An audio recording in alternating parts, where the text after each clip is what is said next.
বলেন আপনি। এবং ব্রিচ অফ ট্রাস্টের উপরে তো পুরো মামলাটা, কারণ সাজা হয়েছিল যে 409-এ। সেখানের মূল কথা কি?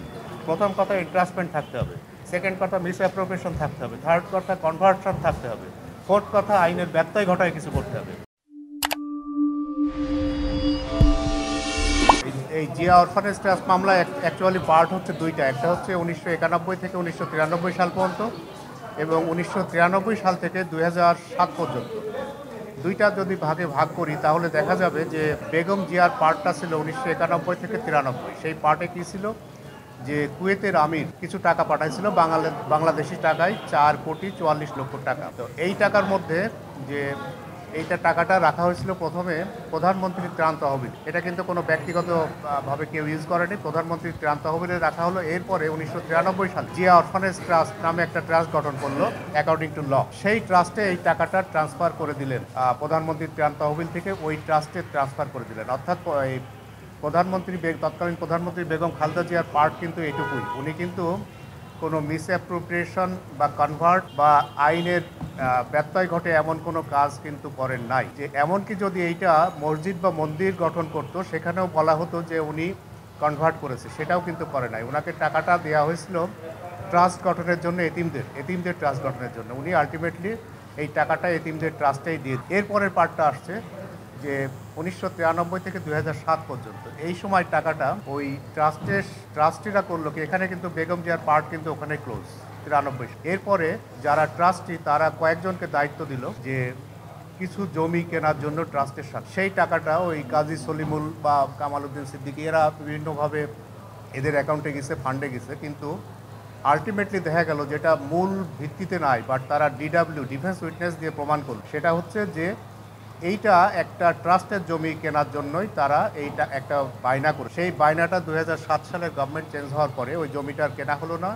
তারপরে মানি স্যুটের মাধ্যমে কোর্টের অর্ডারে ওই টাকা কিন্তু ট্রাস্টের ফান্ডেই আবার ফেরত দেওয়া হলো, ট্রাস্টের অ্যাকাউন্টে। এবং এইটা হচ্ছে বেশ পরে, স্পেসিফিক বলতে পারছি না, কোর্টের অর্ডারে গেছে, তো এটা কোর্টের অর্ডারে ফেরত দিয়েছে। আর হচ্ছে এইখানে যে এই যে বিভিন্ন হাতে গেল টাকাটা, এইটা কিন্তু তাদের যে কনস্টিটিউশন আছে ট্রাস্টের যে গঠনতন্ত্র আছে, সেখানে 36 এবং 37 ক্লজ 36 এবং 37-এ স্পেসিফিক বলা আছে যে ট্রাস্টের স্বার্থে অন্য কাউকে দিতে পারে টাকা, যদি ট্রাস্টের স্বার্থে ইউজের জন্য তাদেরকে দেওয়া হয়েছিল। সেটা প্রমাণ হয়েছে যে বায়না করেছিল ট্রাস্টের নামে জমি। আলটিমেটলি এইসব সমস্ত কিছু এবং ল ফ্যাক্ট সব কিছু বিবেচনা করে অনারেবল অ্যাপিলেট ডিভিশন আজকে ক্রিমিনাল আপিলটা সবগুলা ক্রিমিনাল আপিলই অ্যালাউ করেছে এবং নন অ্যাপিলিং যারা আছে তাদেরকেও খালাস দিয়েছে। কারণ হচ্ছে যে এটা ম্যালিসাস প্রসিডিউর, কারণ এটা কোনো মামলাই হয় না। ম্যালিসাস এই গ্রাউন্ডে যারা নন অ্যাপিলিং তাদেরকেও খালাস দিয়েছে। আমার কাছে যখন এসছে মামলাটা,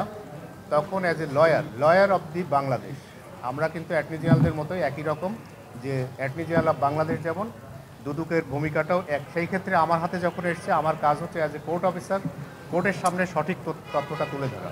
আমি কোর্টের সামনে সঠিক তথ্যটা তুলে ধরি। দুদকের কি ভুল ছিল, দুদকের আগে কি ভুল ছিল বলে আপনি পরে খুঁজে পেলেন? ওনার মানে আমরা বিচারিক আদালত একটি রায় দিল এবং সেই রায়টি এটা আদালত দিল এবং সেখানে দুর্নীতি দমন কমিশন কমিশন সেই রায়ের কথা বলেছে। এটা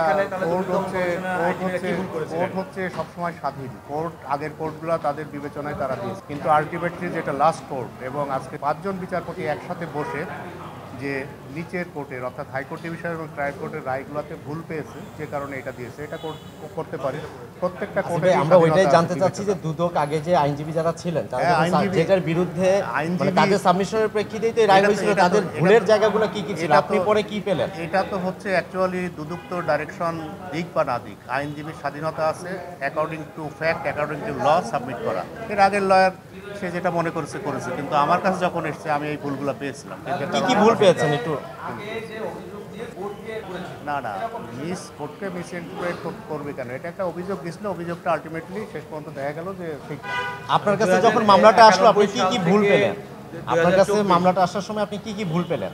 না, অনেক এই কথা বলতে বলেন না ভাই। অনেক মনে হয় যে এটা সর্বোচ্চ আদালত এবং 5 জন জজ একসাথে বসে ডিসিশন নিয়েছে এবং একদিন না 4 দিন শোনার পরে আজকে রায় দিয়েছে, আজকে 5 এবং পুঙ্খানুপুঙ্খ রূপে বিশ্লেষণ করে যেটা পাওয়া গেছে, আমার মনে হয় দ্যাট ইজ রাইট।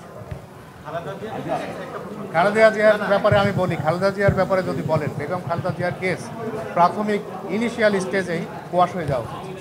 আসলে আসলে ফ্যাক্টে যে বেগম খালেদা জিয়ার কাছে যে টাকাটা এসছে এমন কোনো প্রমাণন, তবুও আমরা ধরে নিছি যে উনি যেহেতু প্রাইম মিনিস্টার ফান্ডে ছিল, উনি প্রাইম মিনিস্টার ছিলেন, সেহেতু ওনার একটা দায়িত্ব ছিল এবং উনি দায়িত্ব সঠিকভাবে পালন করেছেন।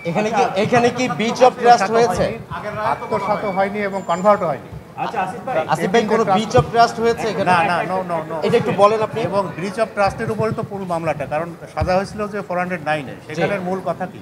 প্রথম কথা এন্ট্রাস্টমেন্ট থাকতে হবে, সেকেন্ড কথা মিস অ্যাপ্রোপ্রিয়েশন থাকতে হবে, থার্ড কথা কনভার্সন থাকতে হবে, ফোর্থ কথা আইনের ব্যত্যয় ঘটায় কিছু করতে হবে। এর কোনোটাই হয়নি, কারণ মূল কথা ট্রাস্টের কোনো এলিমেন্ট এখানে নাই। না, আপনি দেখেন যে মিস অ্যাপ্রোপ্রিয়েশন নাই, কনভার্ট নাই। কনভার্ট বলতে যেটা বোঝায় যে আপনাকে দিছে এতিমের ট্রাস্টের, যেটা এতিমদের জন্য, এতিমের ট্রাস্ট গঠন করার জন্য। আপনি যদি মসজিদও করেন সেক্ষেত্রেও কিন্তু কনভার্সনের কথাটা আসতে পারত, কিন্তু সেটাও হয়। একেবারে টাকাটা যে কাজে দেওয়া হয়েছে সেই কাজেই ব্যবহার হচ্ছে।